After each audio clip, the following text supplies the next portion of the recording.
ibinenta na ho yung paalaga ko dito sa aming kapitbahay sa aking kinakapatid. 5 pirasong baboy ho. Yan. Yan ho ay bali ang edad ho niyan ay 5 buwan mahigit. Kung nakain po niyan ay 4 na sakaw.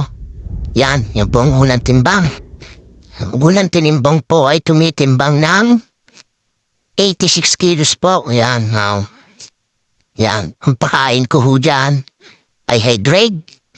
Yan ho yung pangalawa. Ang pangalawa ho, yan, timbang ay 89 kilos. Yan.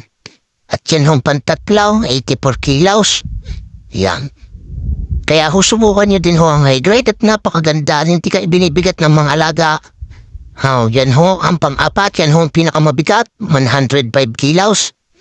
Yan, ayos to bimbang ay gaganda ng timbang At yan ho ang panlima.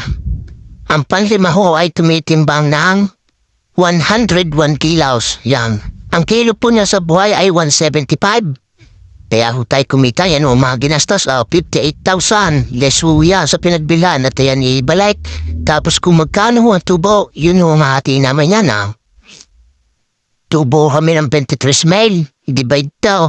Take 11.5 ho kami. Ayos na ho. May kita na ko.